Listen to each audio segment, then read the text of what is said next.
नमस्कार। आज हम एक बड़े ही दिलचस्प दस्तावेज पर बात कर रहे हैं। ये विश्व पुरुष मोशन पिक्चर्स का एक सर्वे फॉर्म है। surveyform.pdf नाम है इसका। हाँ, और ये सिर्फ एक मामूली फॉर्म नहीं लग रहा। मतलब इसका मकसद कुछ ज्यादा गहरा है। बिल्कुल, ये सिर्फ जानकारी नहीं मांग रहा। ऐसा लगता है कि ये लोगों को उनकी रुचियों, उनके शौक या शायद उनके जो लक्ष्य हैं उनको समझने में मदद करने के लिए है। सही कहा। और आज हम इसी पर थोड़ी गहराई से बात करेंगे कि भाई ऐसे सर्वे की जरूरत ही क्यों पड़ी, ये जानने की कोशिश करता क्या है, मतलब लोगों की इच्छाएं, उनकी प्राथमिकताएं और हाँ, प्लानिंग। देखिए, होता क्या है ना, हम अक्सर अपनी रोज की जरूरतों में, अपनी भागदौड़ में इतने उलझ जाते हैं कि हमें क्या पसंद है, हमारे असल में सपने क्या हैं, उन पे ध्यान ही नहीं जाता। कई बार तो पता ही नहीं होता। सही बात है।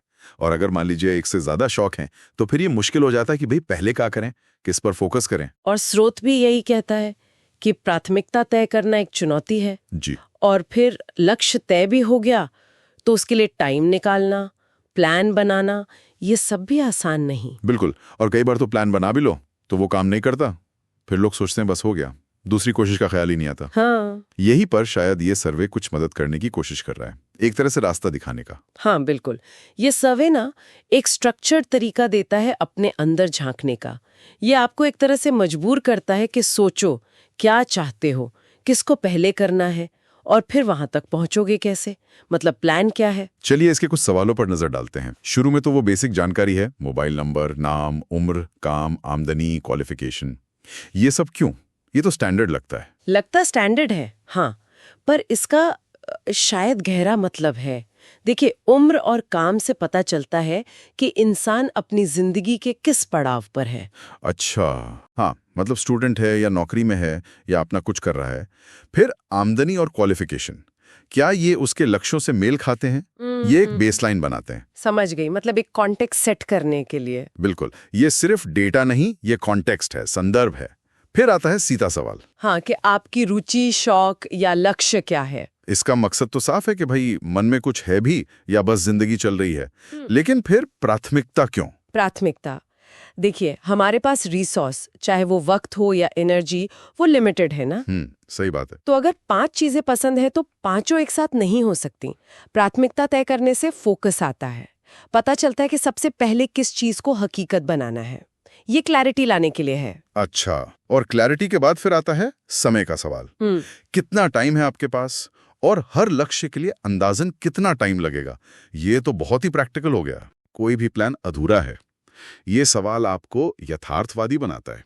क्या सच में आपके पास उतना समय है, या कहीं और से टाइम निकालना पड़ेगा? हाँ, या अपनी रूटीन बदलनी पड़ेगी? इसके बाद जो सवाल है वो प्लान का है। स्रोत में इसे लक्ष्य तक पहुंचने का पुल कहा है। मुझे ये शब्द बड़ा अच्छा लगा। हाँ, बहुत सही उपमा है। बिना पुल के नदी कैसे पार करेंगे? प्लान तो चाहिए ही। बिल्कुल, प्लान वही पुल है। लक्ष्य कितना भी साफ हो, बिना प्लान के वहां पहुंचना मुश्किल है, शायद नामुमकिन भी। प्लान सिर्फ रास्ता नहीं दिखाता, वो हिम्मत भी देता है। लेकिन इसमें एक और मजेदार बात है। क्या? सर्वे सिर्फ प्लान ए के बारे में नहीं पूछता। ओ हाँ, ये मैंने भी नोट किया। वो पूछते हैं कि अगर पहला प्लान फेल हो गया तो क्या कोई प्लान बी है या सी या डी? इसका क्या मतलब हुआ? ये सिर्फ तैयारी नहीं है। मेरे ख्याल से ये समझने की कोशिश है कि आप लक्ष्य को कैसे देखते हैं, एक फिक्स्ड पॉइंट की तरह या एक प्रोसेस की तरह। अच्छा, मतलब कि रास्ता बदल सकता है। हाँ, जिसके पास तय प्लान होते हैं वो असफलता से डरता नहीं।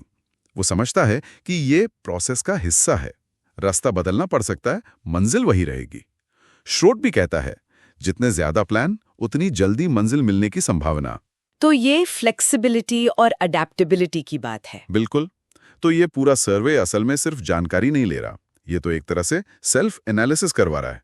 तो अंत में विश्व पौरुष मोशन पिक्चर्स का मकसद क्या है? सबसे स्रोत के मुताबिक उनका बड़ा लक्ष्य यही है कि लोग अपनी रुचियों, शौक या लक्ष्यों के बारे में जागरूक हों, सोचें कि वो क्या चाहते हैं। हाँ, चाहे वो कुछ भी हो, छोटे या बड़े, बस उनके बारे में सोचें और फिर उन्हें पाने के लिए क्या कर सकते हैं, इस पर विचार करें। तो संक्षेप में कहें तो ये सर्वे फॉर्म खुद के बारे में सोचने का, आत्मचिंतन का एक टूल है। ये हमें अपने लक्ष्यों पर फोकस करने और उन्हें पाने के कदमों के बारे में सोचने में मदद करता है। हैं जब तक कोई ऐसी चीज जैसे ये सर्वे हमें जगा लेना आ जाए। क्या हमें वाकई सोचने के लिए ऐसे बाहरी साधनों की जरूरत पड़ती है? ये एक सोचने वाली बात है। नमस्कार, आज हम एक दिलचस्प दस्तावेज देख रहे हैं, workprocess2.pdf से मिले कुछ नोट्स, और ये टारगेट अचीवमेंट मतलब लक्ष्य कैसे हासिल करें इस पर है। हाँ बिल्कुल, ऐसा लगता है कि ये नोट्स उस स्टेज की बात करते हैं जब लक्ष्य तय हो चुका है, जरूरी फॉर्मेलिटीज हो गई हैं। अच्छा, अब फोकस इस पर है कि प्लान कैसे बने और रास्ते में क्या मुश्किलें आ सकती हैं। हाँ, मतलब असली काम शुरू होने के बाद की बात। जी, इन नोट्स का मकसद लगता है लक्ष्य पाने की पूरी प्रक्रिया को समझना। इसमें क्या चुनौतियां आती हैं, उन्हें कैसे ट्रैक करना है, और हाँ, प्रोत्साहन का क्या सिस्टम है। और इसमें एक मार्गदर्शक यानी गाइड की भूमिका का भी जिक्र है, और ये दिल और दिमाग वाली बात भी कुछ है। बिल्कुल, गाइड का रोल और ये दिल दिमाग का संतुलन, इन पर काफी जोर दिया गया है। चलिए तो फिर इसे थोड़ा और समझते हैं। स्रोत बताते हैं कि लक्ष्य तय होने के बाद कुछ आम समस्याएं आती हैं, और ये समस्याएं, दिलचस्प बात ये है कि लक्ष्य के टाइप पर निर्भर करती हैं। ये इंटरेस्टिंग है।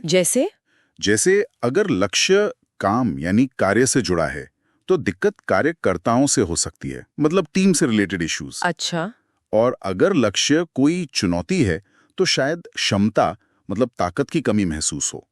और अगर लक्ष्य में खर्चा शामिल है तो जाहिर है पैसे की दिक्कत आ सकती है। हाँ, फाइनेंशियल प्रॉब्लम। और अगर लक्ष्य भावनाओं मतलब भावना से जुड़ा है तो वहां बुद्धि या शायद इमोशनल इंटेलिजेंस की कमी एक समस्या हो सकती है। सही। और समय वाले लक्ष्यों के लिए तो वो 24 घंटे की सीमा ही अपने आप में एक चैलेंज है। बिल्कुल, हर किसी के पास उतना ही समय है। तो यहाँ खास बात यह है कि स्रोत हर समस्या को सीधे लक्ष्य की प्रकृति से जोड़ रहा है। और अगर लक्ष्य ही साफ ना हो तो, मतलब टारगेट क्लियर ही नहीं है। हाँ, ये भी एक पॉइंट है। तब स्रोत कहता है कि भाई मुख्य समस्या फिर ज्ञान की कमी है, क्लैरिटी नहीं है, तो करेंगे क्या। सही बात है। यहीं पर वो विज्ञ पौरुष मोशन पिक्चर्स का जिक्र आता है। लगता है ये उनकी कोई अपनी मेथोडोलॉजी या गाइडलाइन है जिसे फॉलो करने को कहा गया है। अच्छा, कोई सिस्टम होगा उनका। हाँ, और सबसे जरूरी एक मार्गदर्शक यानी गाइड की जरूरत पर बल दिया गया है जो इस पूरे प्रोसेस में हेल्प करेगा। तो फिर ये सब ट्रैक कैसे होता है, मतलब प्रोग्रेस कैसे नापते हैं, कोई सिस्टम है इसके लिए? हाँ बिल्कुल, स्रोत एक टारगेट शीट के बारे में बताता है। Target sheet? जी, इसका मकसद है आपकी शुरुआती स्टेज से फाइनल लक्ष्य तक की जो प्रोग्रेस है उस पर नजर रखना, और इसमें गाइड मदद करता है। अच्छा, तो इसमें क्या क्या होता है?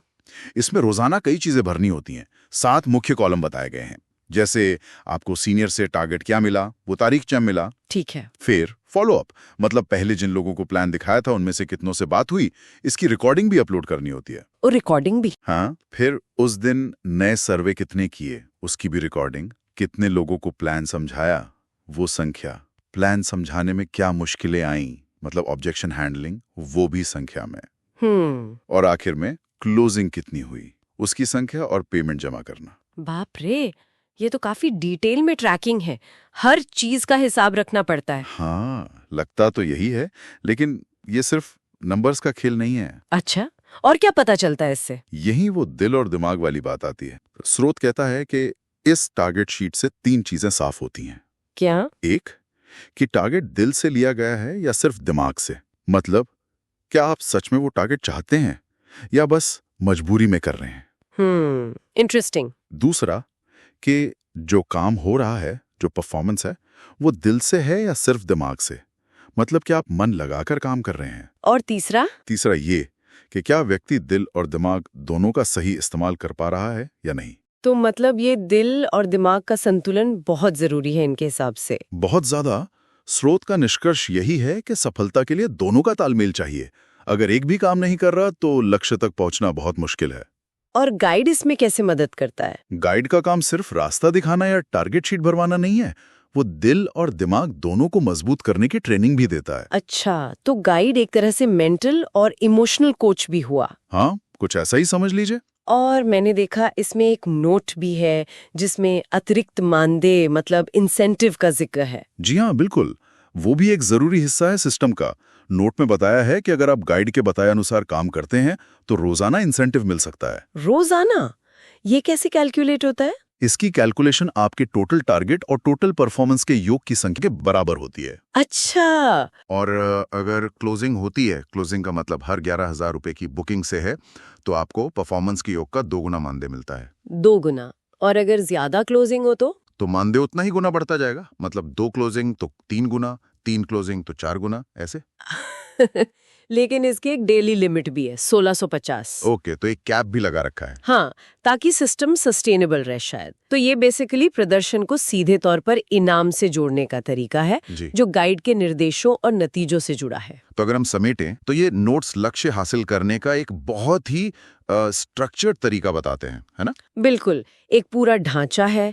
पहले लक्ष्य तय करो, फिर समझो कि क्या दिक्कतें आ सकती हैं, फिर एक गाइड की मदद लो, टारगेट शीट से प्रोग्रेस ट्रैक करो। हाँ, और अपनी मानसिकता पर काम करो, वो दिल और दिमाग वाला संतुलन। हाँ। और अच्छे प्रदर्शन पर इनाम भी है। सही, एक पूरा पैकेज डील जैसा लग रहा है जी। लेकिन यहाँ एक सवाल मेरे मन में आता है, ये स्रोत मार्गदर्शक पर और इस पूरे सिस्टम पर टारगेट सीट इंसेंटिव्स पर बहुत ज्यादा जोर देता है। हाँ, ये तो है। तो सोचने वाली बात यह है कि इस तयशुदा ढांचे के अंदर सफलता पाने के लिए किसी व्यक्ति की अपनी कोशिश, उसकी अपनी क्रिएटिविटी और इस सिस्टम के नियमों को मानने के बीच सही तालमेल वो कैसे बनता होगा? कितना स्कोप रहता होगा इंडिविजुअल अप्रोच का? ये एक जरूरी सवाल है कि सिस्टम कितना फ्लेक्सिबल है या कितना रिजिड। इस पर शायद और सोचना होगा। खैर, आज के लिए इतना ही। धन्यवाद। धन्यवाद। नमस्कार। आज हमारे हाथ कुछ ऐसे दस्तावेज लगे हैं जो एक कंपनी के अंदर कर्मचारियों को मतलब आंकने की एक बड़ी ही अजीब सी प्रक्रिया दिखाते हैं। हाँ, अजीब तो है। ये सिर्फ काम नहीं बल्कि जिंदगी के कई अलग अलग पहलू हैं जिन्हें अंकों में तोला जा रहा है। नाम दिया है इसे अंक मापन प्रक्रिया। और इसका सीधा असर तरक्की और जाहिर है सैलरी पर पड़ता है। हाँ। तो आइए जरा इसे खोल कर देखते हैं, समझते हैं कि ये है क्या असल में। हाँ, ये वाकई में दिलचस्प है, क्योंकि जैसा आपने कहा, ये सिर्फ काम नहीं देखती। दस्तावेज बताते हैं कि ये काम के साथ साथ मानसिक, शारीरिक, सामाजिक, यहाँ तक कि राजनीतिक और आर्थिक योग्यता, इन सब को अंकों में बदल रही है। बाप रे। हाँ, मतलब एक पूरा सिस्टम बनाया है। स्रोत ये साफ बताते हैं कि किस काम या किस गुण के कितने अंक मिलेंगे। एक तय अंकमान है हर चीज का। और कुछ अंकमान तो मतलब ध्यान खींचते हैं। जैसे दस्तावेजों में लिखा है कि बस एक साधारण सा फॉलोअप किया तो आधा अंक। आधा अंक, हाँ। और अगर सेल्स क्लोज कर दी तो 2.5 अंक। सर्वे या प्रेजेंटेशन के भी अंक हैं। लेकिन सबसे चौंकाने वाली बात मुझे लगी कि अपने घर का बजट हर महीने बनाने पर 7 अंक। 7 अंक? हाँ, मतलब घर का बजट बनाने का कंपनी के काम से क्या लेना देना? क्या दस्तावेज बताते हैं कि ऐसा क्यों है? कोई लॉजिक दिया है? देखिए, दस्तावेज सीधे सीधे क्यों का जवाब तो नहीं देते, पर वो ये दिखाते हैं कि ये सिस्टम कितना फैला हुआ है, कितना व्यापक है। ये रोज के काम तक ही नहीं है। अच्छा। इन कागजों से ये भी पता चलता है कि कुछ खास योग्यताएं हैं जिन्हें अलग अलग टाइम पर जांचा जाता है। जैसे कि मानसिक और सामाजिक योग्यता, ये हर तिमाही मतलब हर 3 महीने में चेक होती है, और इसके लिए 5 अंक हैं। हर तिमाही 5 अंक, ठीक है। फिर राजनीतिक और आर्थिक योग्यता है, ये हर 6 माही परखी जाती है, 5.5 अंक। 5.5 राजनीतिक योग्यता के भी? कमाल है। हाँ, और जो जिम्मेदारी सीट है उसका मूल्यांकन साल में 1 बार होता है, उसके 6 अंक हैं। 6 अंक सालाना? तो मतलब न सिर्फ काम के छोटे बड़े हिस्से, बल्कि ये जो व्यक्तिगत सी लगने वाली योग्यताएं हैं, इनको भी रेगुलर इंटरवल पर जांचा जा रहा है और अंक दिए जा रहे हैं। बिल्कुल। और सिर्फ इतना ही नहीं, इसमें रेगुलर डॉक्यूमेंटेशन भी शामिल है।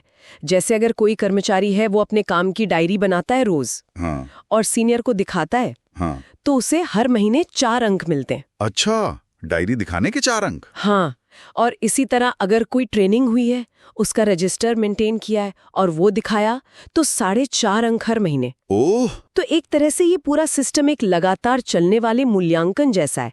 हर चीज रिकॉर्ड हो रही है, हर चीज के अंक है। और ये सिर्फ मतलब रिकॉर्ड रखने या मूल्यांकन तक ही नहीं है, इसका सीधा असर करियर की ग्रोथ पर भी पड़ रहा है ना? हाँ, ये बहुत जरूरी पॉइंट है।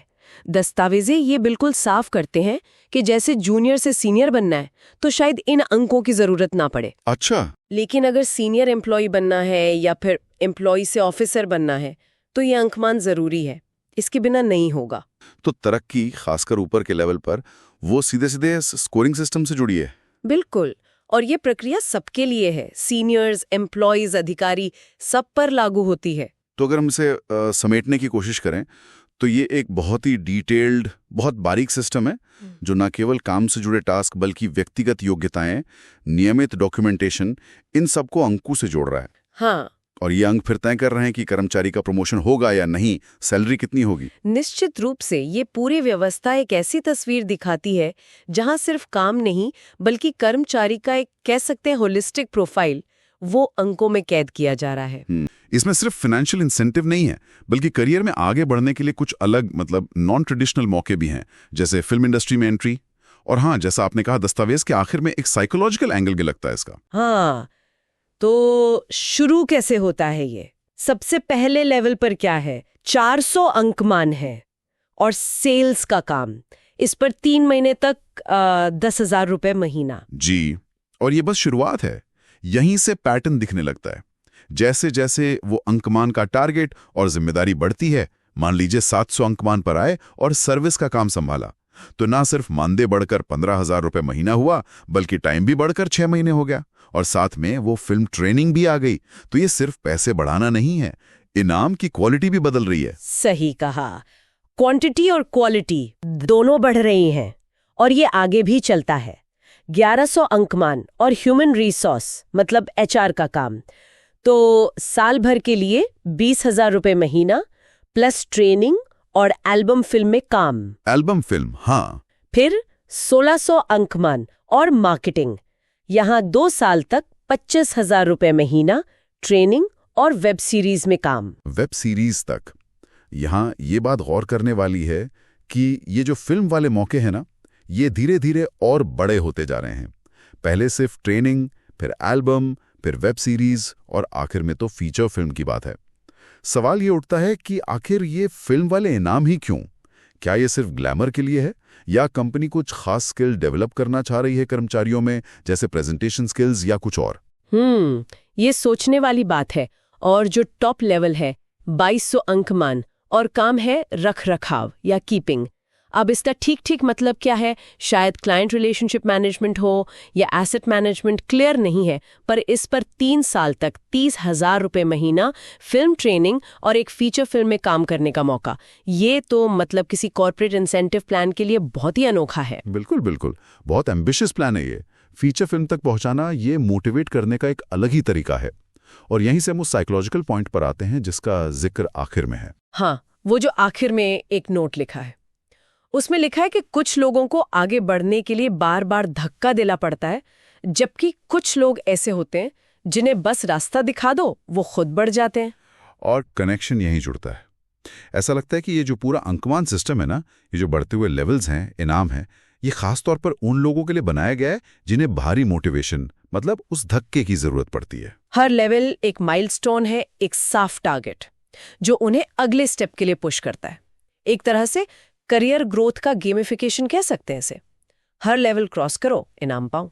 तो अगर हम संक्षेप में देखें तो ये सिस्टम परफॉर्मेंस यानी अंकमान और कंपनी के अलग अलग कामों को सीधे सीधे बढ़ते हुए इनामों की एक सीढ़ी से जोड़ता है, जिसमें पैसा है, टाइम ड्यूरेशन है और यहाँ तक कि फिल्म में काम करने जैसे बड़े अनोखे मौके भी शामिल हैं। हाँ, और ये सिर्फ एक लिस्ट नहीं है रिवॉर्ड्स की, इसके पीछे एक सोच लगती है कि ये अंकमान सिस्टम खासकर उन लोगों के लिए जिन्हें आगे बढ़ने के लिए बाहरी पुश चाहिए, एक लगातार धक्के या मोटिवेशन का काम करे।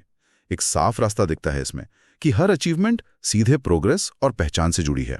पर यहां एक सवाल सोचने लायक है, क्या इस तरह का structured multi level incentive system, जिसमें फिल्म जैसे बहुत ही स्पेसिफिक और नॉन ट्रेडिशनल इनाम हो, क्या ये हर तरह की कंपनी या हर तरह के एम्प्लॉय के लिए बराबर असरदार हो सकता है?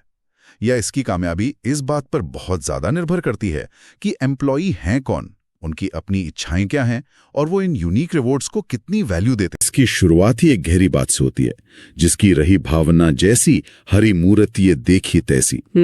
मतलब कि हमारी सोच का हमारी तरक्की पर सीधा असर पड़ता है। तो आज हम इसी स्रोत के जरिए गांव की जो पुरानी सामाजिक बनावट थी, उसमें अलग अलग तबके और उनकी हालत, उसे समझने की कोशिश करेंगे। देखते हैं इसमें क्या है। जी, और ये समझना वाकई अहम है कि ये पारंपरिक ढांचे और सोच मतलब काम कैसे करते थे। स्रोत हमें उस दुनिया की एक झलक दे रहा है जहां सामाजिक स्थिति और आर्थिक मौके बहुत कह सकते हैं बंधे हुए थे। स्रोत हमें गांव की सीढ़ी के सबसे निचले पायदान से मिलवाता है, मजदूर या कहें मजबूर। हाँ। बताया गया है कि इनके पास अपनी जमीन तो होती नहीं थी, ये दूसरों के यहाँ जैसे किसानों, लठाइतों, सामंतों के मजदूरी करते थे, या फिर बेगारी मतलब बिना पैसे के काम। हाँ बिल्कुल। स्रोत कहता है कि इनकी अपनी कोई मर्जी या आजादी नहीं थी, उन्हें एक प्रकार के गुलाम बंधुआ मजदूर जैसा बताया गया है जी। और चौंकाने वाली बात यह है, स्रोत के मुताबिक लोकतंत्र के 70 साल बीत जाने के बावजूद भी गांवों में अभी विशेष सुधार नहीं आया है। यहाँ जमीन का ना होना और किसी भी तरह की वो स्वायत्ता की कमी, ये दो बातें बहुत महत्वपूर्ण है। हाँ। ये सीधे सीधे उनकी आगे बढ़ने की किसी भी संभावना को मतलब रोक देती थी, जैसा स्रोत इशारा कर रहा है। हाँ। जब आपके पास संसाधन ही नहीं और फैसला लेने का हक भी नहीं, तो फिर उत्तम सोच भी कहाँ तक ले जाएगी। सही बात, बिल्कुल। अच्छा, अब अगर इस सीढ़ी में एक पायदान ऊपर चढ़ें तो आते हैं लठैत या कारिंदे। इनका काम सामंतों, जमींदारों या साहूकारों की दुश्मनों या जानवरों से हिफाजत करना। अच्छा। इन्हें कुछ मजदूरी या तनख्वाह मिल जाती थी, पर स्रोत साफ कहता है कि आजादी इनके पास भी नहीं थी। हाँ। इन्हें मालिक का हुक्म मानना ही पड़ता था, चाहे वो सही हो या गलत। हाँ, ये जरूर कहा गया है कि लोकतंत्र के बाद इनकी स्थिति में कुछ हद तक सुधार आया है। ये शक्ति संतुलन का एक पेचीदा पहलू दिखाता है ना? ये मजदूरों से तो ऊपर हैं, पर खुद भी पूरी तरह अधीन ही हैं। हाँ बिल्कुल। स्रोत का इन्हें भी एक प्रकार के गुलाम कहना, भले ही मजदूरों जितनी शायद बुरी हालत न हो स्थिति की, गहराई दिखाता है।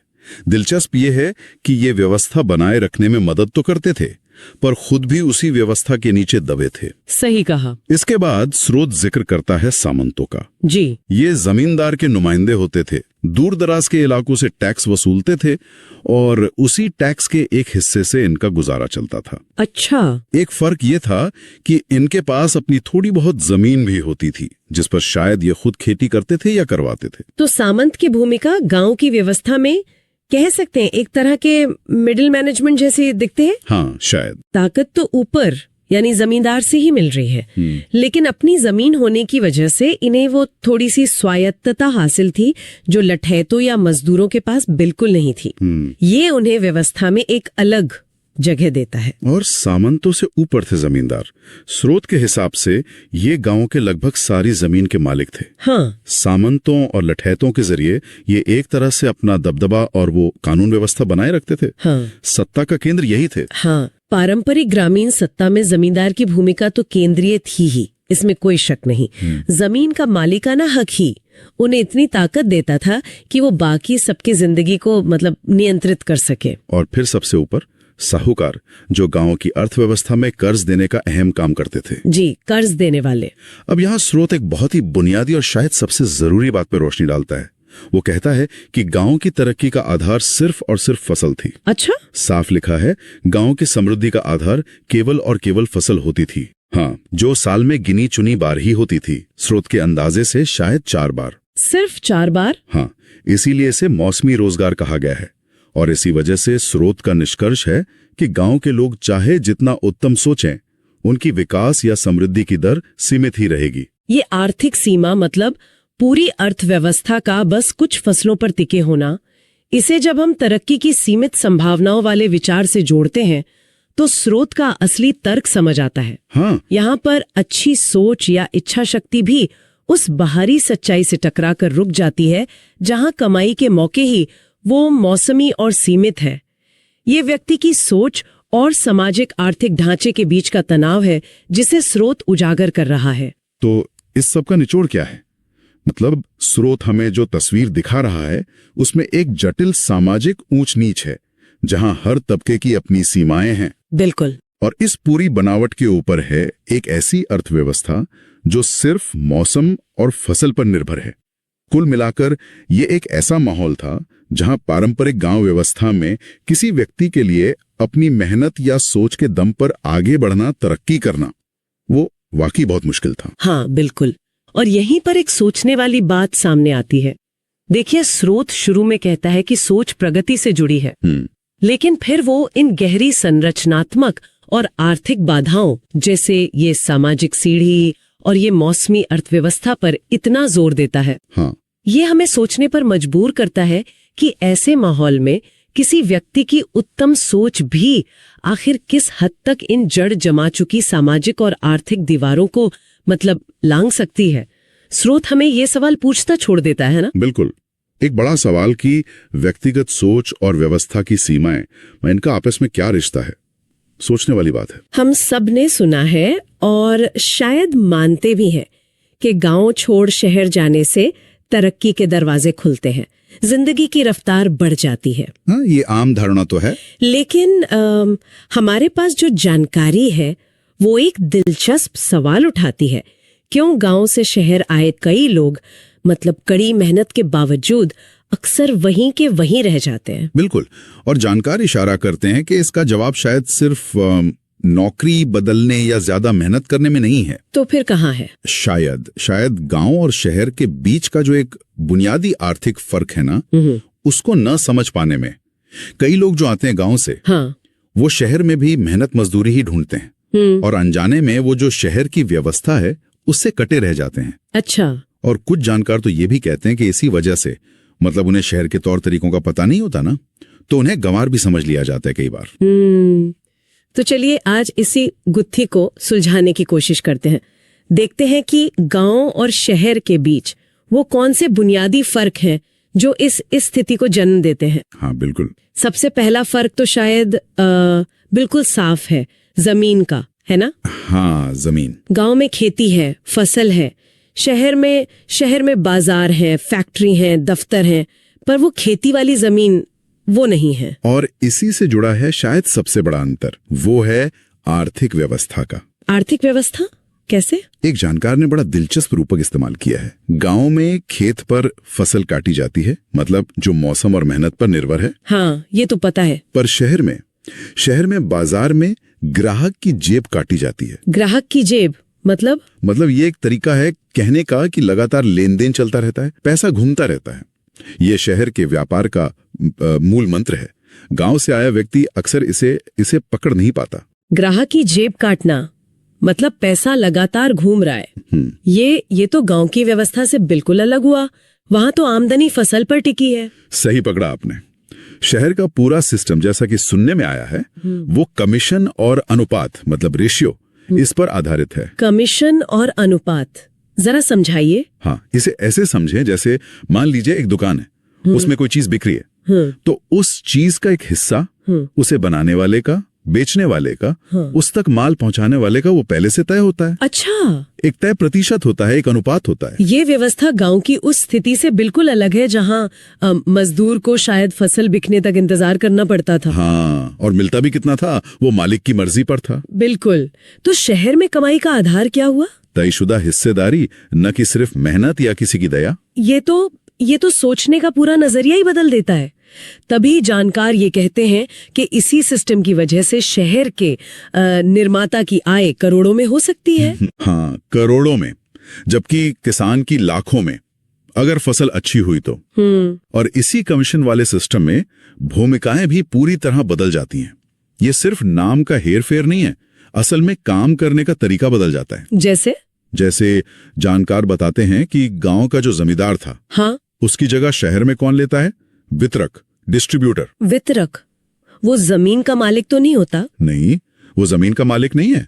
वो माल को बाजार तक पहुंचाने की व्यवस्था देखता है, एक तरह की सेवा देता है, और उस सेवा के बदले अपना कमीशन लेता है। अच्छा, उसका मुनाफा इस बात पर है कि कितनी तेजी से, कितनी कुशलता से वो माल पहुंचाता है। बिल्कुल। और इसी तरह गांव के महाजन की जगह कौन ले लेता है? डीलर। हाँ, डीलर। और लठैत की जगह? थोक विक्रेता, होलसेलर। सही। यानी हर किरदार अब एक तयशुदा मुनाफे के हिस्से के लिए काम कर रहा है, एक सिस्टम में फिट है।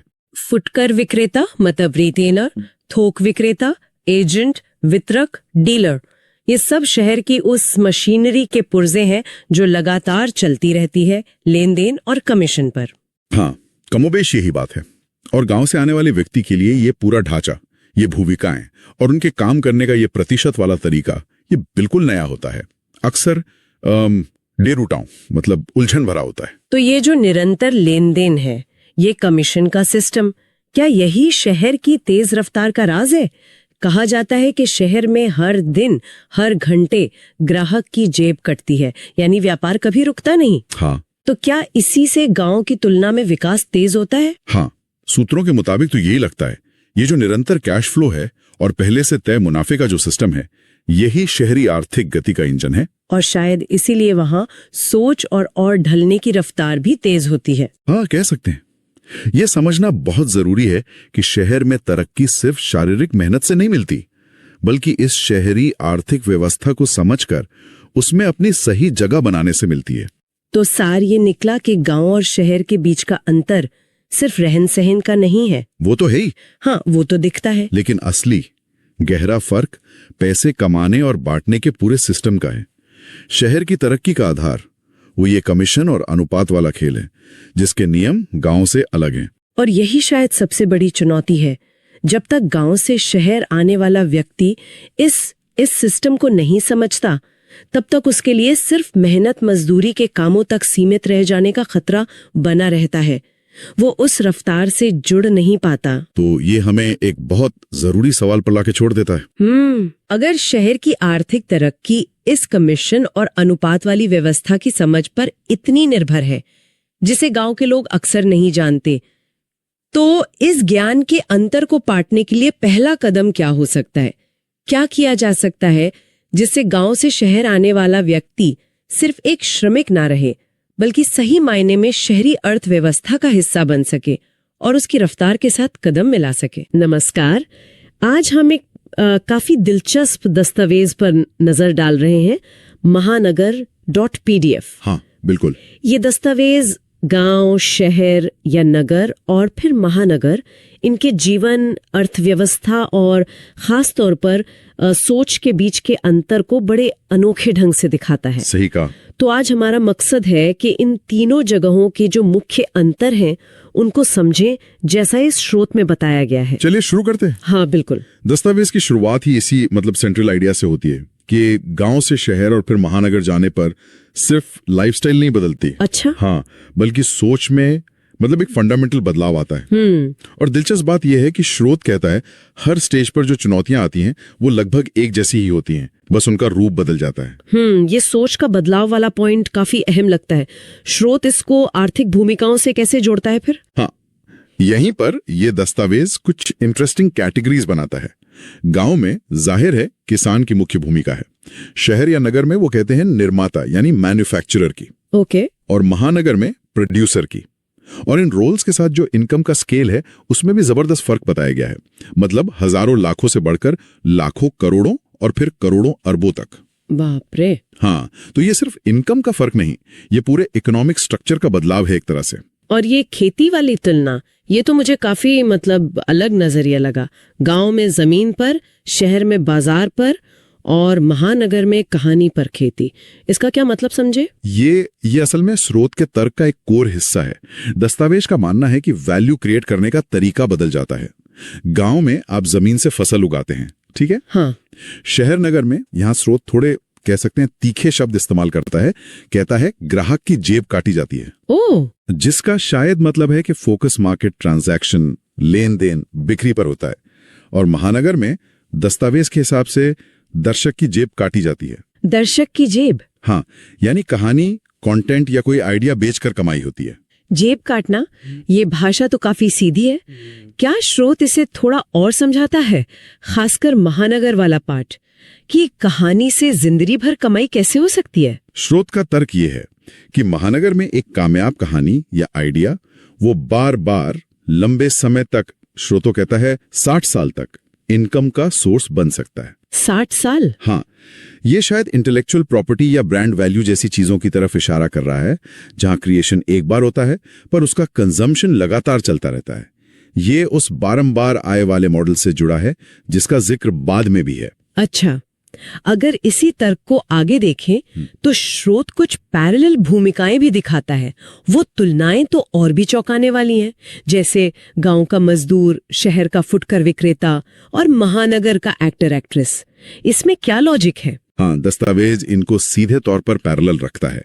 इसके पीछे का लॉजिक शायद ये है कि ये सब अपने अपने इकोसिस्टम में, कह सकते हैं, सबसे निचले लेवल पर लेबर या सर्विस प्रोवाइडर है। इसी तरह गांव का लठेत शायद बाहुबल का प्रतीक, शहर के थोक विक्रेता जिसकी बाजार में पकड़ है, और महानगर के कैमरामैन जो टेक्निकल एक्सपर्ट है जैसा है। ओके। गांव का जमींदार जो रिसोर्स कंट्रोल करता है, वो शहर के वितरक जिसके पास डिस्ट्रीब्यूशन नेटवर्क है, और महानगर के डायरेक्टर जिसके पास क्रिएटिव कंट्रोल है जैसा है। अच्छा। और गांव का महाजन जो पैसा लगाता है, शहर के डीलर जो बड़ी डील्स करता है, और महानगर के फाइनेंसर जो कैपिटल इन्वेस्ट करता है जैसा। तो ये तुलनाएं दिखाती हैं कि हर लेवल पर पावर स्ट्रक्चर और इकोनॉमिक फंक्शन का एक पैटर्न है, बस उसका फॉर्म बदल जाता है। तो फिर इन भूमिकाओं और खेती के तरीकों के हिसाब से कमाई के पैटर्न में भी फर्क बताया होगा। हाँ बिल्कुल।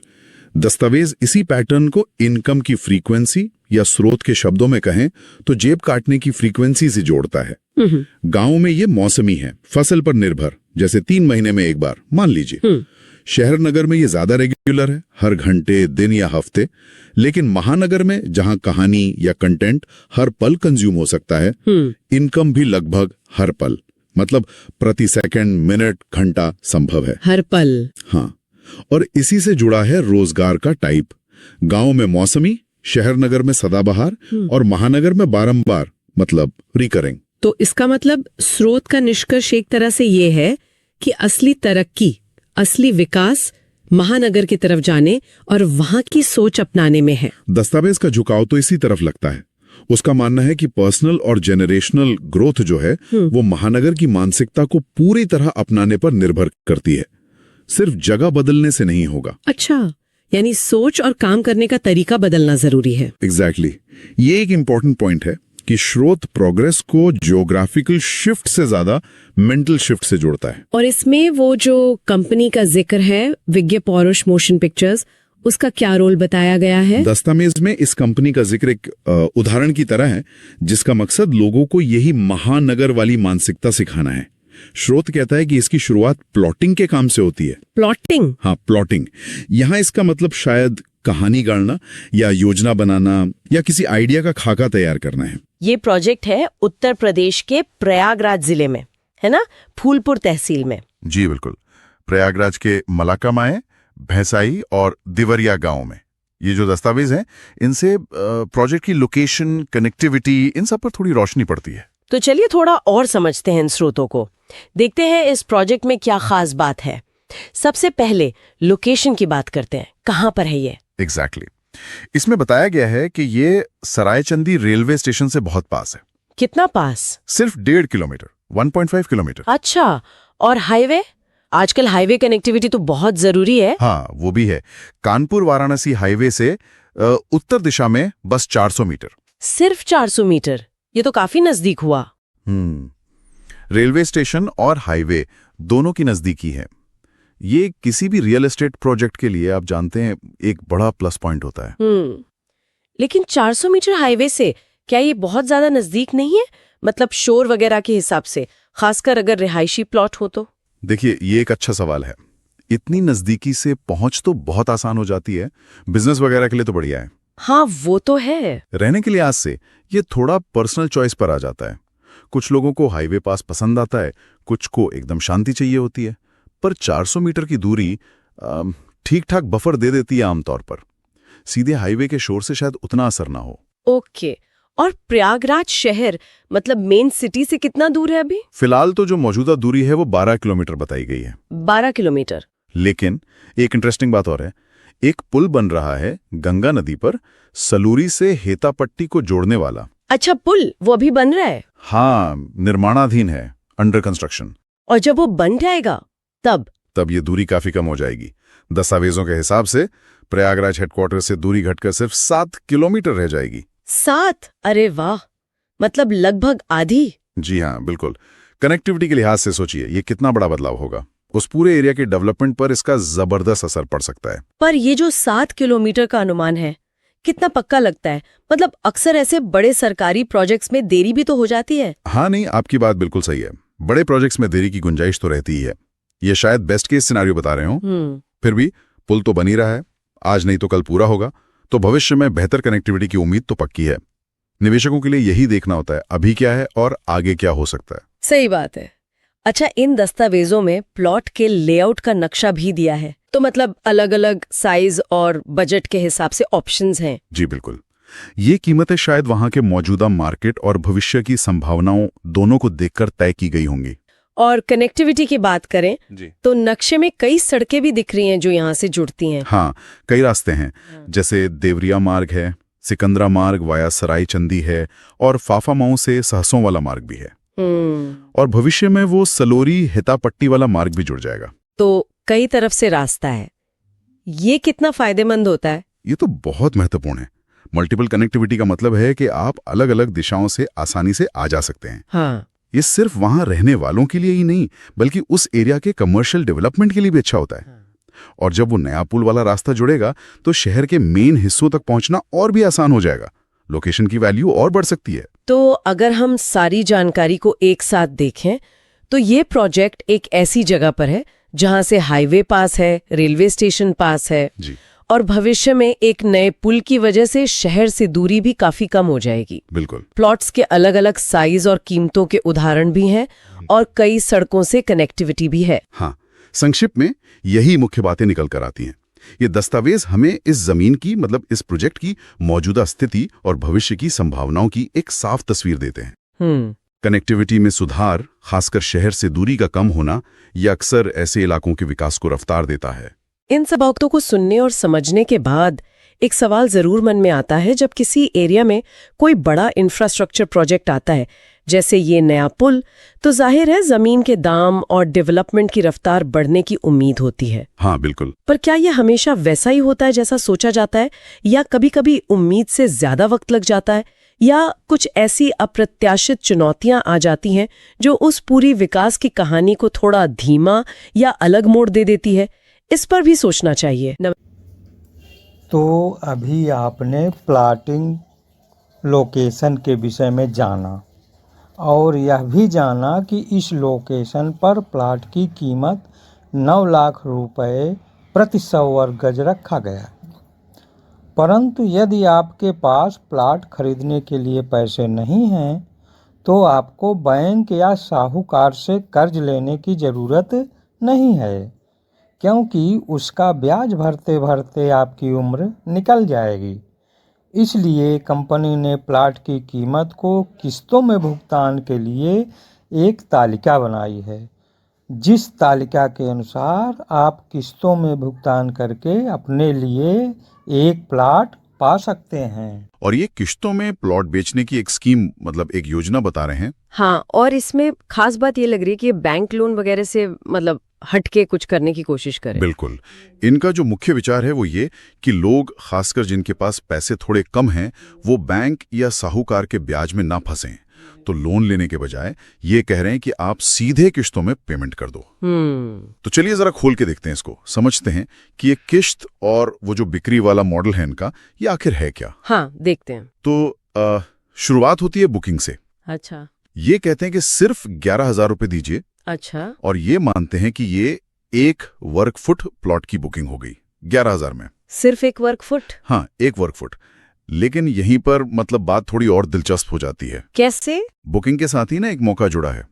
अगर कोई व्यक्ति मतलब खरीदार खुद या शायद अपनी टीम बनाकर 47 और प्लॉट बिकवा दें। 47? हाँ, 47। अगर वो इतने बिकवा देता है तो उसे 900 वर्ग फुट का प्लॉट मिल सकता है।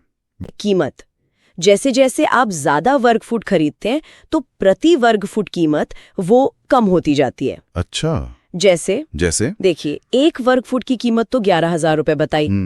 लेकिन अगर आप 2 वर्ग फुट लेते हैं तो कीमत गिरकर 8,000 रुपए प्रति वर्ग फुट हो जाती है। ओके। और 4 वर्ग फुट पर तो सिर्फ 6,000 रुपए प्रति वर्ग फुट। और ये आगे भी ऐसी कम होती जाती है। तो इसका मतलब ये हुआ कि जो शुरू में कम ले रहे हैं उन्हें महंगा पड़ रहा है प्रति वर्ग फुट के हिसाब से।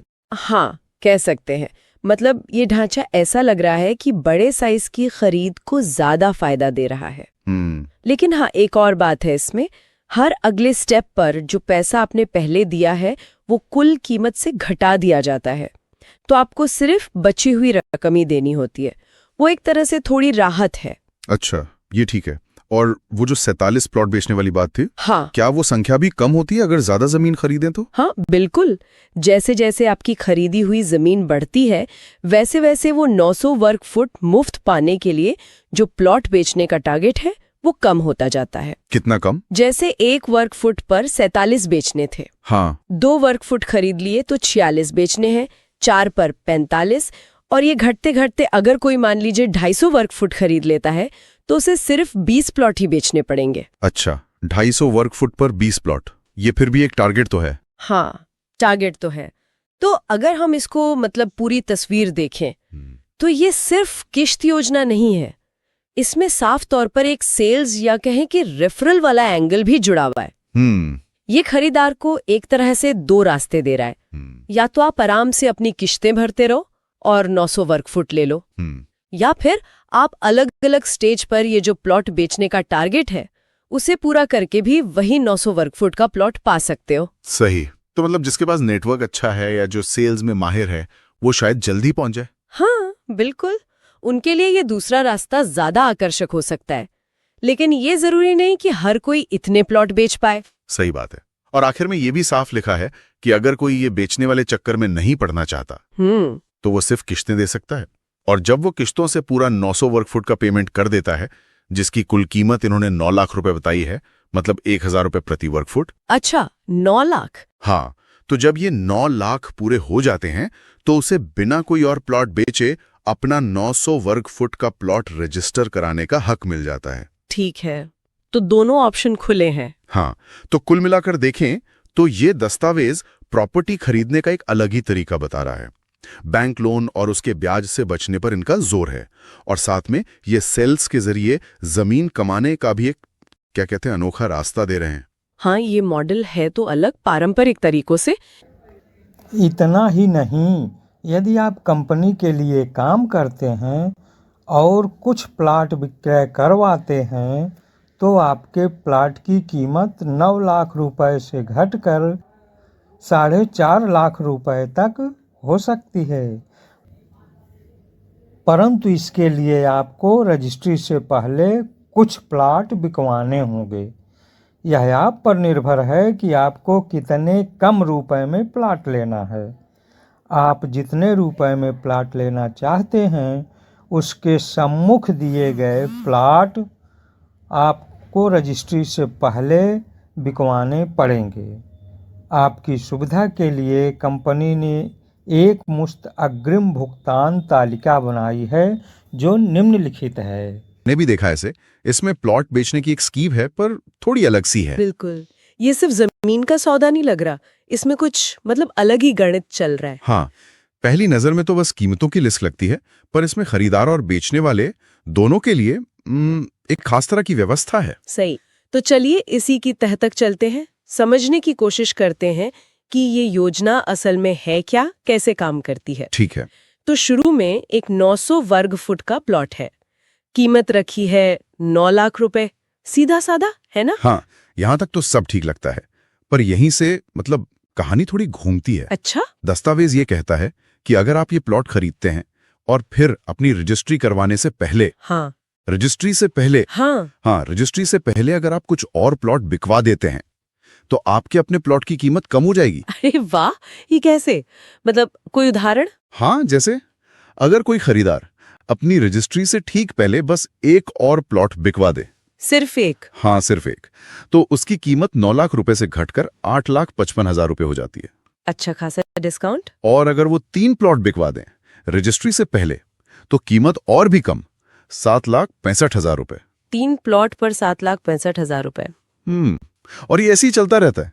सबसे मतलब चौंकाने वाली बात तो ये है क्या कि अगर कोई खरीदार 23 प्लॉट बिकवाने के बाद अपनी रजिस्ट्री करवाए, 23? हाँ 23, तो वही 900 वर्ग फुट का प्लॉट उसे सिर्फ 4,50,000 रुपए में मिल जाएगा। 4.5 लाख, 9 लाख वाला प्लॉट, मतलब लगभग आधा दाम। बिल्कुल, ये बहुत बड़ा इंसेंटिव है, खासकर उन लोगों के लिए जो शायद सेल्स में अच्छे हों। ये तो है, पर इसमें फिर वो रिस्क भी तो होगा, दबाव भी होगा। जाहिर है, अगर वो उतने प्लॉट नहीं बेच पाया टाइम पे या रजिस्ट्री से पहले तो ये छूट नहीं मिलेगी। सही बात। और क्या हर कोई बेच सकता है 23 प्लॉट? ये भी सोचने वाली बात है। हाँ, ये शायद उन लोगों को ज्यादा अपील करे जिनका कोई नेटवर्क हो पहले से। अच्छा, इसमें एक और चीज थी कि अगर किसी के पास पूरी रकम नहीं है शुरू में, हाँ, वो मैंने भी पढ़ा, तो वो बुकिंग के बाद दूसरे प्लॉट बेचकर जो कमीशन मिलेगा उससे भी अपने प्लॉट की कीमत चुका सकता है। हाँ, ये एक तरह का रास्ता दिया गया है शायद उनके लिए जिनके पास डाउन पेमेंट कम हो पर बेचने का कॉन्फिडेंस हो। ठीक है, तो ये तो हुई खरीदार की बात। अब आते हैं उन पर जो ये प्लॉट बेच रहे हैं, मतलब विक्रेता या एजेंट। हाँ, सेलर्स, उनके लिए क्या है इसमें? उनके कमीशन का क्या हिसाब है? विक्रेताओं के लिए भी एक अलग ही सिस्टम है। उन्हें कमीशन मिलता है जब प्लॉट की रजिस्ट्री होती है। एक मुश्त। ठीक है, ये तो नॉर्मल है। हाँ, पर यहाँ भी एक पेच है। आमतौर पर क्या होता है, महंगा बेचो ज्यादा कमीशन पाओ। यहाँ वैसा नहीं है। नहीं, यहाँ कुछ अलग है। जैसे जैसे खरीदार ज्यादा प्लॉट बेचकर अपने लिए कीमत कम करवाता जाता है, हाँ, वैसे वैसे विक्रेता का कमीशन का प्रतिशत बढ़ता जाता है। है? ये तो बड़ा अटपटा है। मतलब कम कीमत पर ज्यादा % कमीशन। बिल्कुल। उदाहरण देखिए, जब प्लॉट 9 लाख रुपए की पूरी कीमत पर बिका तो कमीशन 5%। ठीक। लेकिन अगर खरीदार ने एक प्लॉट बेच दिया और कीमत 8,55,000 रुपए हो गई तो विक्रेता का कमीशन 5% से बढ़कर 5.5% हो गया। अच्छा। और ये ऐसे ही बढ़ता जाता है जब कीमत सबसे कम होती है, यानी 4,50,000। जब वो 23 प्लॉट बेच देता है खरीदार, हाँ, तब विक्रेता का कमीशन बढ़कर 10% हो जाता है। 10%, 5 से सीधा 10। तो मतलब विक्रेता को कम कीमत वाले सौदे पर ज्यादा फायदा हो रहा है परसेंटेज के हिसाब से। हाँ, ये संरचना विक्रेताओं को ज्यादा संख्या में प्लॉट बिकवाने के लिए मतलब उकसाती है। उनका फायदा टोटल वॉल्यूम से ज्यादा जोड़ा लगता है, ना कि हर बिक्री की कीमत से। ये बात है। पर क्या हमेशा कम कीमत पर ज्यादा % का मतलब ज्यादा कमाई होगी? ये भी देखना पड़ेगा। वो तो कैलकुलेशन पर निर्भर करेगा हर एक के लिए। तो कुल मिलाकर देखें तो ये पूरी योजना खरीदार को छूट देकर और विक्रेता को कमीशन का % बढ़ाकर, हाँ, दोनों तरफ से बिक्री को तेज करने के लिए बनाई गई लगती है। निश्चित रूप से ये एक तरह की डबल इंसेंटिव स्कीम है।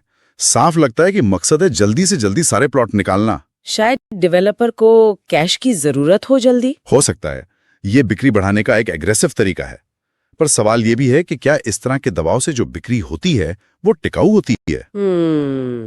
अभी तक तो आपने यह देखा कि आप प्लॉट की कीमत को किस्तों में कैसे भुगतान कर सकते हैं, और अब आप यह देखेंगे कि यदि आपकी डाउनलाइन किस्तों में भुगतान करती है तो आपको कितने % की दर से कमीशन मिलेगा।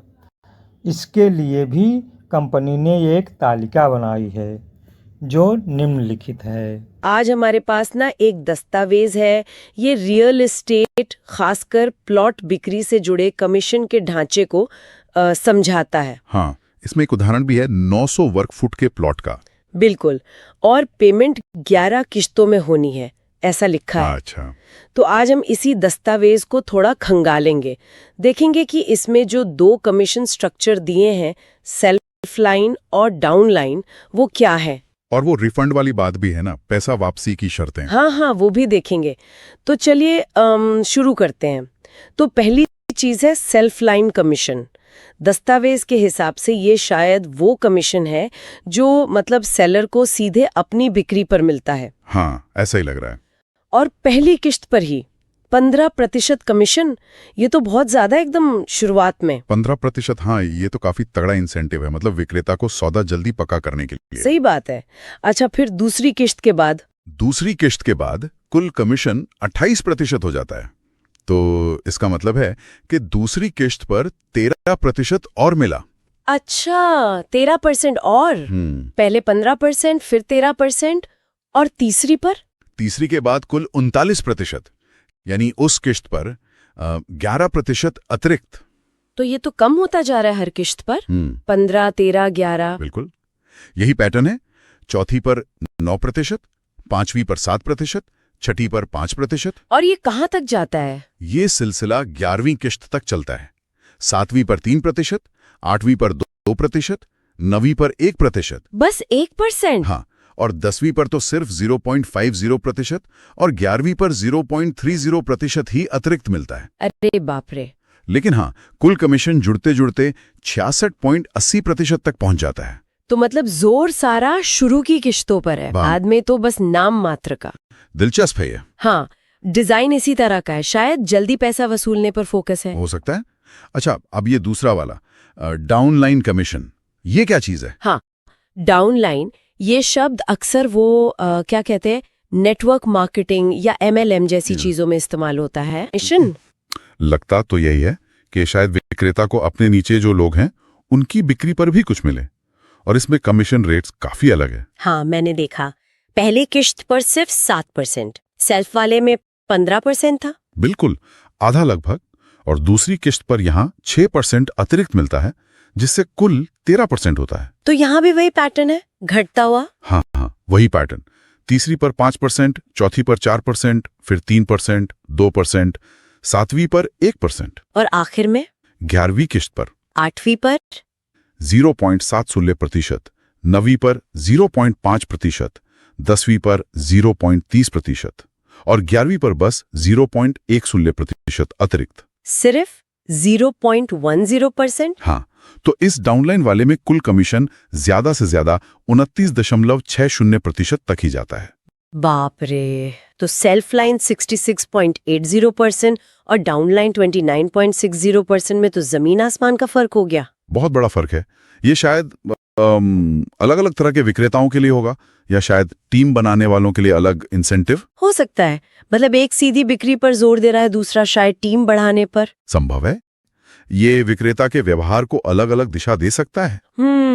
अच्छा, अब आते हैं खरीदारों पर। मान लीजिए किसी ने बुकिंग करा ली, पर अब वो रद्द करना चाहता है, तो पैसे वापस मिलेंगे? हाँ, उसके लिए कुछ शर्तें बताई गई हैं दस्तावेज में। पहली तो सीधी है, बुकिंग के 1 महीने के अंदर रद्द कर दो। ठीक है, 1 महीने के अंदर। और अगर 1 महीना निकल गया तो दूसरी शर्त है कि खरीदार को किसी और को अपनी जगह लाना होगा। मतलब अपनी बुकिंग किसी और को ट्रांसफर करनी होगी। अच्छा, किसी और को फंसाना, मतलब बुकिंग दिलवानी होगी। और अगर वो भी नहीं कर पाया तो तीसरी शर्त थोड़ी अजीब है। उसमें लिखा है कि जब उनका अपलाइन, यानी जिस व्यक्ति ने उन्हें जोड़ा था, कोई नया प्लॉट बेचेगा, तब पैसा वापस मिलेगा। क्या मतलब अपने अपलाइन की बिक्री का इंतजार करना पड़ेगा? हाँ, ऐसा ही लिखा है।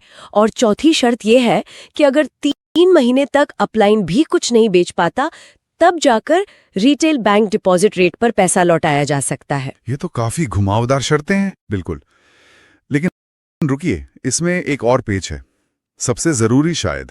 अच्छा, वो क्या है? वो ये कि अगर कोई खरीदार खुद भी कंपनी के लिए प्लॉट बेचने लग जाता है, मतलब एजेंट बन जाता है। हाँ, और उसने अपनी जो बुकिंग अमाउंट या निवेश राशि थी, उससे ज्यादा का कमीशन कमा लिया है, हाँ। तो फिर उसे बुकिंग रद्द करने पर कोई भी पैसा वापस नहीं मिलेगा, 0। ओ, मतलब अगर आप बेचने भी लगे और थोड़ा कमा लिया, तो आपको मूलधन भी गया। अगर आप कैंसिल करते हैं तो। हाँ, दस्तावेज की भाषा तो यही इशारा कर रही है। ये एक बहुत बड़ी शर्त है। ये जानना तो बहुत जरूरी है, खासकर उनके लिए जो शायद निवेश के साथ साथ साइड में कमाने का भी सोच रहे हो। बिल्कुल। तो ठीक है, कुल मिला के हमने ये समझा कि 2 तरह के कमीशन है। एक सेल्फ लाइन जो शायद सीधी बिक्री का है, उसमें ज्यादा पैसा है, खासकर शुरू में। हाँ, 66.80% तक। और दूसरा डाउन लाइन, शायद टीम वाला, उसमें काफी कम है, 29.60% तक। दोनों में ही किश्तें बढ़ने पर कमीशन घटता है। सही। और रिफंड की शर्तें भी काफी पेचीदा हैं। हाँ। और वो आखिरी शर्त कि अगर खुद एजेंट बनकर कमाने लगे तो रिफंड भूल जाइए। हाँ, यही मुख्य बातें हैं इस दस्तावेज की। तो इस सब जानकारी के आधार पर सोचने वाली बात ये है, ये जो कमीशन किस्तों के साथ घटता जाता है ना? हाँ। इसका लंबे समय में विक्रेता की दिलचस्पी पर क्या असर पड़ता होगा? क्या वो बस पहली कुछ किस्तें वसूलने पर ही जोर देता है, या फिर ग्राहक से रिश्ता बनाए रखने पर भी? बहुत अच्छा सवाल है। क्या फोकस सिर्फ डील क्लोज करने पर रहता है, या पूरी पेमेंट साइकिल तक ग्राहक सेवा भी उतनी ही जरूरी समझी जाती है? ये वाकई सोचने वाली बात है। कंपनी का मानना है कि आप अपने प्लाट का मूल्य कम करवाने के लिए कुछ प्लाट तो अवश्य बेचेंगे, अर्थात आप कंपनी के लिए काम करना जाने या अनजाने में प्रारंभ कर देंगे। कंपनी का यह मानना है कि जब आप हमारे लिए काम ही कर रहे हैं तो हमारे अनुसार करिए। यदि आप हमारे अनुसार काम करते हैं तो आपको .pdf इसमें एक कंपनी के अंदर की भूमिकाएं, उनका वेतन और शायद तरक्की का पूरा सिस्टम समझाया गया है। हाँ, बिल्कुल। ये टेबल मतलब एक तरह से कंपनी के काम करने के तरीके और उसमें आगे बढ़ने के रास्ते का नक्शा है। और इसमें एक चीज बार बार आ रही है, अंकमान। लगता है सारा खेल इसी का है। सही कहा। ये अंक मान ही सबसे अहम लग रहा है। देखिए, ये शायद एक तरह का परफॉर्मेंस स्कोर है या कोई रेटिंग सिस्टम जिससे कर्मचारी की तरक्की तय होती है। अच्छा, मतलब सिर्फ सैलरी नहीं, ये स्कोर भी बढ़ना चाहिए प्रमोशन के लिए। चलिए जरा इसको करीब से देखते हैं। शुरुआत में जो भूमिकाएं हैं, जैसे प्रोडक्ट सेल्स, हाँ। इसके लिए मासिक 10,000 रुपए हैं और अंकमान 400 तक। और फिर सर्विस के लिए 15,000 रुपए और अंकमान 700 तक। ये तो काफी सीधा साधा लग रहा है। हाँ, शुरू में तो ऐसा ही है, लेकिन जैसे ही हम मान लीजिए HR मैनेजमेंट पर आते हैं, हाँ, तो वेतन 20,000 होता है, पर अंकमान एकदम से बढ़कर 1100 हो जाता है। अरे वाह। और मार्केटिंग, वो भी यहीं कहीं होगा? जी, मार्केटिंग या विपणन, उसके लिए 25,000 रुपए मासिक और अंकमान चाहिए 1600। तो यहाँ पैटर्न साफ दिखने लगता है। मतलब जिम्मेदारी बढ़ी तो वेतन तो बढ़ा, पर प्रदर्शन की उम्मीद यानी अंकमान और तेजी से बढ़ी। बिल्कुल, यही पैटर्न आगे भी चलता है। आप स्टोर कीपिंग देखिए, 30,000 रुपए वेतन पर अंकमान 2200। और प्रोडक्शन में 35,000 रुपए और अंकमान 2900। वेतन बढ़ रहा है, पर अंकमान की छलांग और बड़ी होती जा रही है। ये दिलचस्प है। अच्छा, अब आते हैं मैनेजमेंट और उससे ऊपर की भूमिकाओं पर। यहाँ क्या कहानी है? यहाँ मामला और भी ज्यादा दिलचस्प हो जाता है। देखिए, मैनेजमेंट के लिए वेतन है 40,000 रुपए और अंकमान 3700। ठीक है। लेकिन इसके ठीक बाद एक भूमिका है विचारण, शायद कंसल्टेशन या स्ट्रैटेजी जैसा कुछ होगा। वहां वेतन 45,000 रुपए है, पर अंकमान सीधे 5,600 पर पहुंच गया। 5,600, काफी बड़ा जंप है। और रुकिए, फाइनेंसिंग में 50,000 वेतन पर अंकमान 8,600 चाहिए और इन्वेस्टमेंट के लिए 55,000 वेतन, लेकिन अंकमान 14,500। 14,500। मतलब वेतन तो धीरे धीरे बढ़ रहा है, पर ये स्कोर या अंकमान तो रॉकेट की तरह ऊपर जा रहा है। इसका क्या मतलब निकालें? हाँ, यही तो गौर करने वाली बात है। ये शायद ये दिखाता है कि कंपनी इन ऊंची भूमिकाओं पर, खासकर फाइनेंस और इन्वेस्टमेंट वाली, सिर्फ अनुभव नहीं देखती, वो असाधारण प्रदर्शन चाहती है। मतलब बहुत ऊंचा प्रदर्शन। बिल्कुल, ऐसा लगता है कि इन स्तरों पर पहुंचना और टिके रहना भी काफी चुनौतीपूर्ण होगा, क्योंकि प्रदर्शन का पैमाना बहुत ही सख्त रखा गया है। और सबसे ऊंचे स्तरों पर तो ये और भी साफ है, जैसे पूंजी प्रबंधन, कैपिटल मैनेजमेंट, 60,000 रुपए वेतन, अंकमान 23,300। 23,300 और उसके बाद संपत्ति प्रबंधन, एसेट मैनेजमेंट, 65,000 वेतन के लिए 45,100 अंकमान। 45,100। ये तो मतलब बहुत ही ज्यादा है। जी। और सबसे ऊपर है संपदा प्रबंधन, एस्टेट मैनेजमेंट, वेतन 70,000 रुपए, लेकिन अंकमान के लिए लिखा है 45,100 से अधिक। अच्छा, कोई सीमा ही नहीं दी, बस पिछले वाले से ज्यादा। हाँ बिल्कुल, ये आखिरी स्तर तो यही दिखाता है कि टॉप मैनेजमेंट से उम्मीदें कितनी ज्यादा हैं। प्रदर्शन की कोई ऊपरी सीमा ही नहीं है, बस बेहतर से बेहतर करना है। तो कुल मिलाकर इस पूरी तालिका से एक बहुत ही साफ तस्वीर उभरती है। ये एक बेहद व्यवस्थित, मतलब स्टेप बाय स्टेप ढांचा है। हर भूमिका का वेतन और उसकी तरक्की की सीढ़ी, ये अंकमान, सब कुछ एकदम स्पष्ट है। और जैसा हमने कहा, ये अंकमान सिर्फ एक नंबर नहीं है, ये एक तरह से कंपनी की प्राथमिकताओं का आईना है। ये दिखाता है कि कंपनी किस तरह की काबिलियत को, किस तरह की जिम्मेदारी को और किन नतीजों को ज्यादा महत्व दे रही है। हाँ, खासकर जैसे जैसे आप संगठन में ऊपर जाते हैं। बिल्कुल। इस सब जैसे ही आपका अंकमान 400 से अधिक हो जाता है, कंपनी आपको फिल्म में काम करने का प्रशिक्षण मुफ्त में प्रदान करेगी। इतना ही नहीं, आपको फिल्मों में काम भी प्रदान करेगी। बस आपको अपनी योग्यता के अनुसार इन 27 विभागों में से किसी एक या एक से अधिक विभागों को चुनना होगा जिसमें आपकी रुचि है। आज हमारे पास एक बड़ा ही दिलचस्प दस्तावेज है, मतलब टेबल 5 से कुछ अंश। इसमें कंपनी की सोच का जिक्र है, जो शायद ही कहीं और सुनने को मिले। हाँ बिल्कुल। ये अपने कर्मचारियों के व्यक्तित्व विकास को मतलब इतनी गंभीरता से लेते हैं कि उनका लक्ष्य है फिल्मों के जरिए उन्हें अमरता और मोक्ष दिलाना। फिल्मों के जरिए, हाँ, ये सुनने में कितना अनोखा लगता है ना? तो आज हम इसी असाधारण विचार की थोड़ी गहराई में उतरेंगे, समझने की कोशिश करेंगे कि कैसे कोई कंपनी फिल्म बनाने को सिर्फ एक बिजनेस नहीं, बल्कि अपने कर्मचारियों के लिए एक पूरी तरह से परिवर्तन लाने वाली यात्रा मान सकती है। और वो तरीके क्या अपना रहे हैं इसे मुमकिन करने के लिए? हाँ बिल्कुल, तो चलिए समझते हैं। शुरुआत होती है कंपनी के एक, आप कह सकती हैं, बुनियादी कर्तव्य से। उनका मानना है कि अगर कोई अपना पूरा वक्त, अपनी पूरी जिंदगी कंपनी को दे रहा है, जो कि लोग देते ही हैं अक्सर, बिल्कुल, तो कंपनी की ये जिम्मेदारी बनती है कि वो उसके व्यक्तित्व को इस तरह निखारे, मतलब ऐसा विकास करे कि वो इंसान मौत के बाद भी एक तरह से अमर हो जाए और उसे मोक्ष भी मिले। और कमाल की बात यह है कि उनका रास्ता है फिल्में। हाँ, और ये सिर्फ कोई मतलब हवाई बात नहीं है। दस्तावेज साफ कहता है कि कंपनी बाकायदा फिल्में बनाएगी इसी मकसद के लिए। अच्छा, बाकायदा प्रोडक्शन हाउस की तरह। हाँ बिल्कुल, कर्मचारियों को उनकी काबिलियत के हिसाब से रोल मिलेंगे। हाँ। और लाखों के पैकेज भी। लाखों के पैकेज। हाँ, और सोचिए इससे कितने बड़े पैमाने पर रोजगार भी पैदा हो सकता है।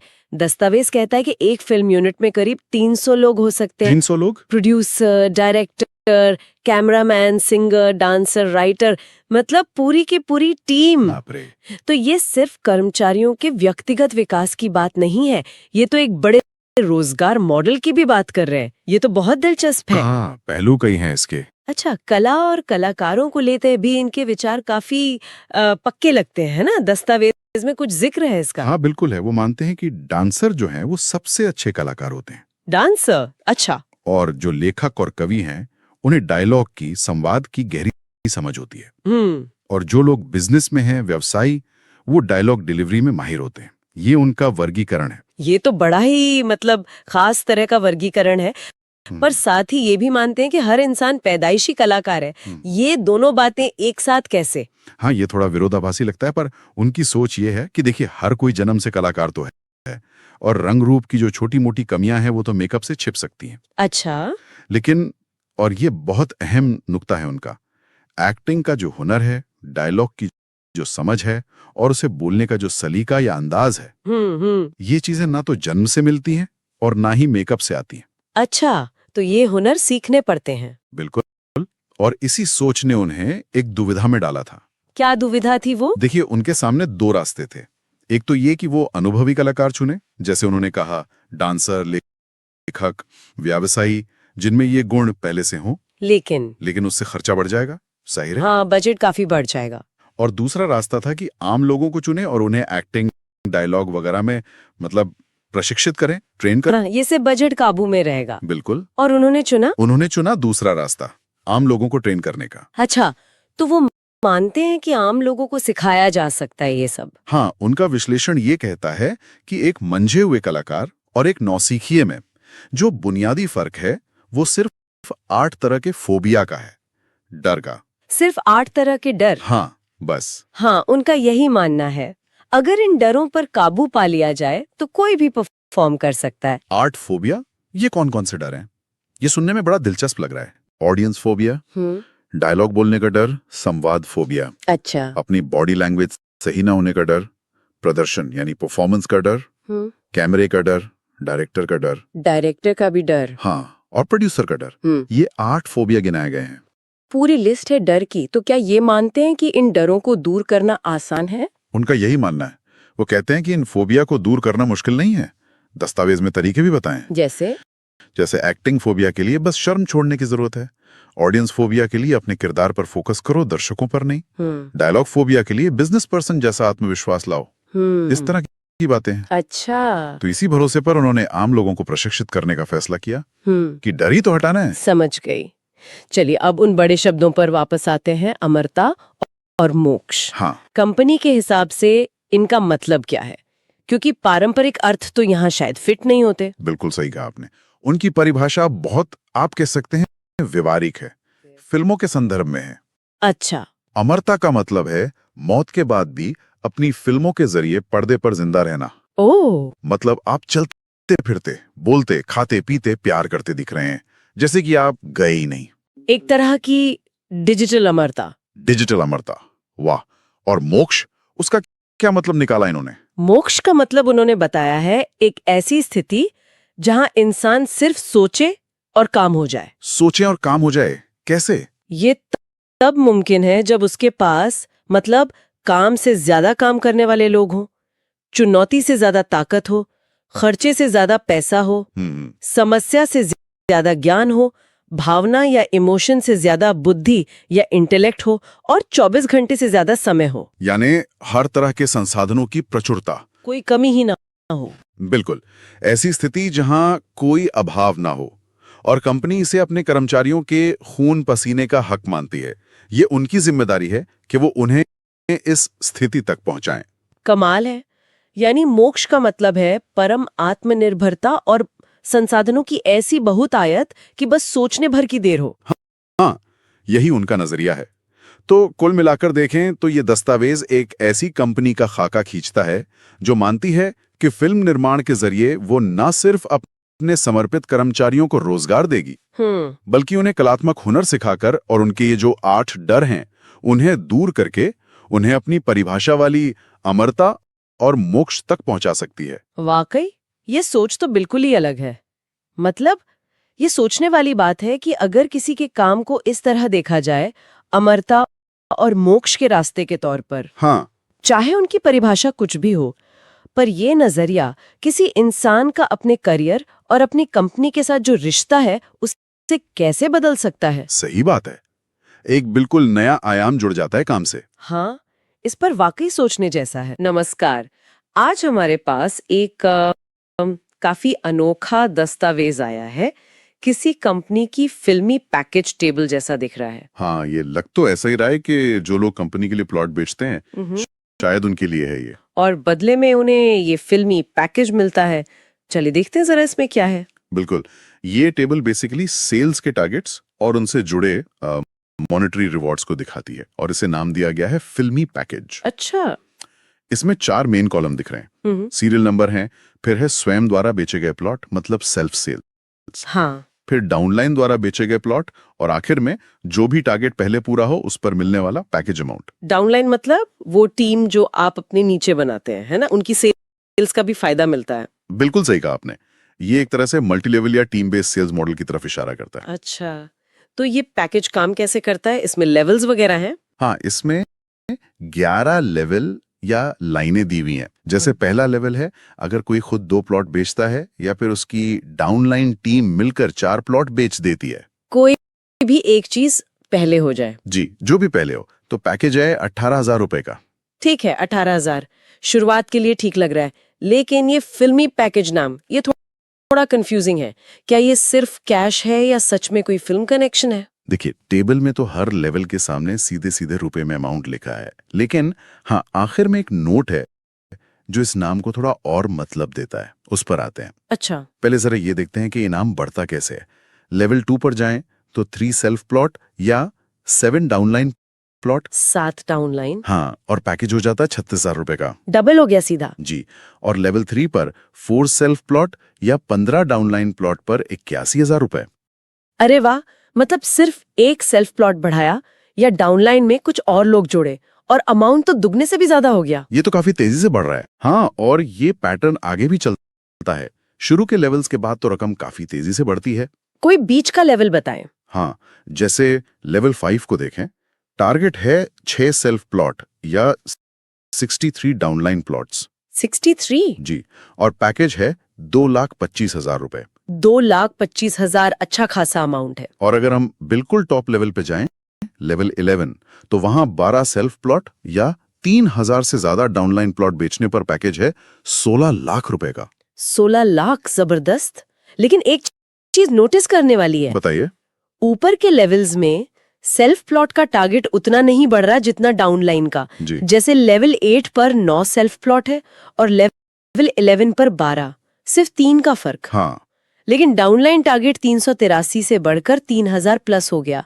ये तो साफ है कि फोकस टीम बनाने पर ज्यादा है ना? हाँ, बिल्कुल सही पॉइंट पकड़ा आपने। ऐसा लगता है कि शुरू में आप अकेले मेहनत करके कुछ हासिल कर सकते हैं, लेकिन बड़े इनामों के लिए तो एक बड़ी और कामयाब टीम बनानी ही पड़ेगी। हाँ, मतलब लीडरशिप पर जोर है, कह सकते हैं। ये स्ट्रक्चर शायद लीडरशिप और टीम मैनेजमेंट स्किल्स को रिवॉर्ड करता है। फ्लेक्सिबिलिटी तो है, लेकिन बड़े लेवल पर डिपेंडेंसी डाउनलाइन पर बढ़ जाती है। मतलब कंट्रोल थोड़ा कम हो जाता है। सही बात है। अच्छा, और वो नोट जिसका आप जिक्र कर रहे थे, वो फिल्मी वाली बात? हाँ, वो जरूरी है। नोट में लिखा है कि एक बार फिल्म में भूमिका मिलने के बाद अगर दूसरी बार भूमिका मिलती है, चाहे छोटी ही क्यों ना हो, तो पैकेज दुगना हो जाएगा। दुगना? जी, और तीसरी बार मिलने पर तिगुना, और ये ऐसे ही बढ़ता रहेगा। अच्छा, तो मतलब फिल्म में रोल मिलने की बात सच में है? हाँ, लेकिन ये रोल पैकेज अमाउंट के अलावा है या उसी पैकेज का हिस्सा है, ये क्लियर नहीं है।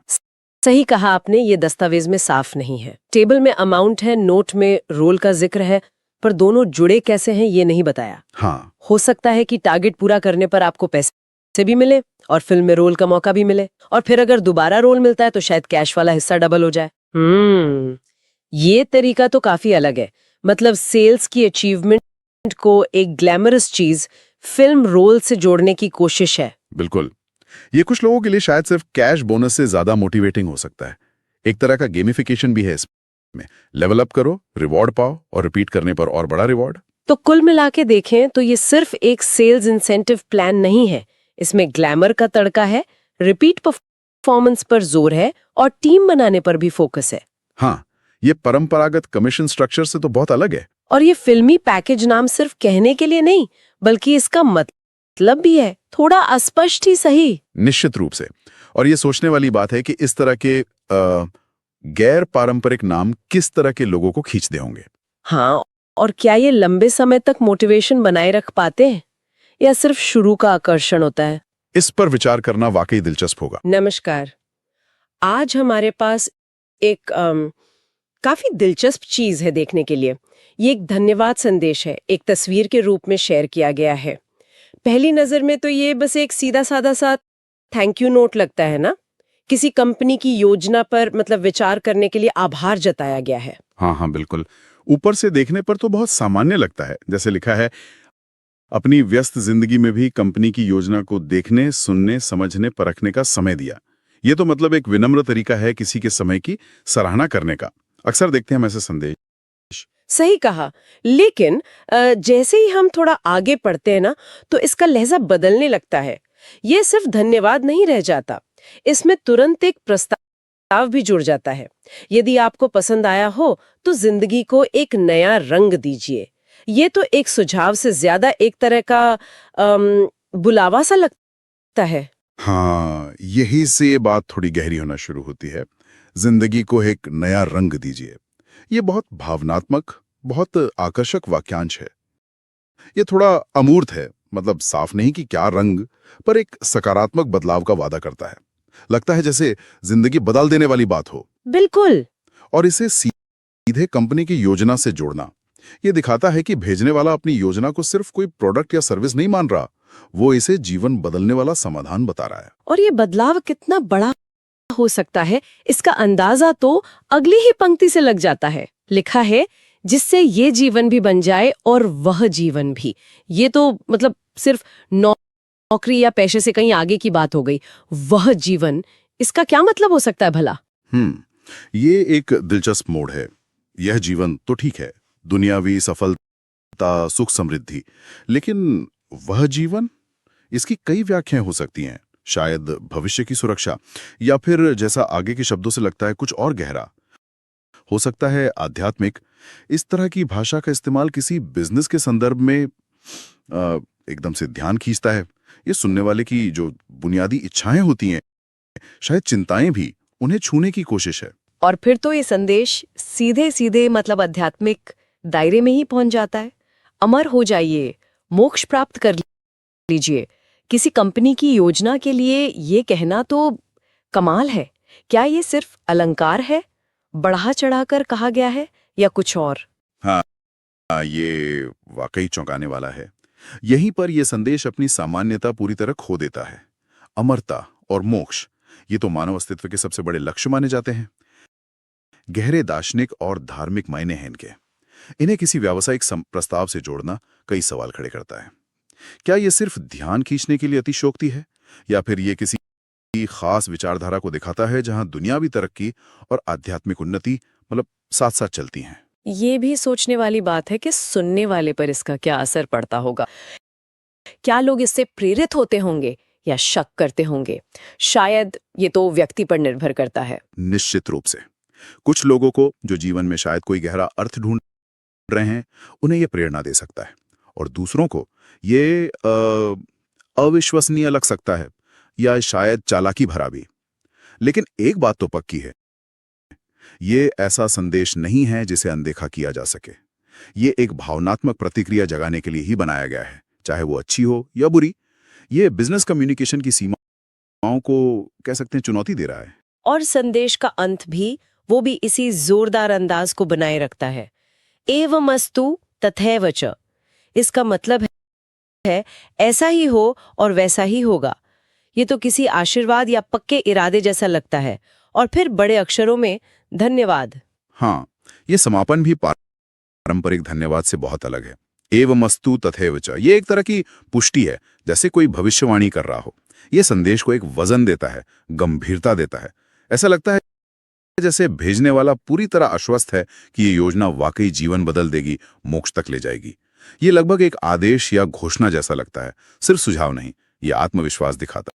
तो एक छोटे से धन्यवाद संदेश से बात शुरू हुई और जीवन बदलने से लेकर अमरता और मोक्ष तक पहुंच गई।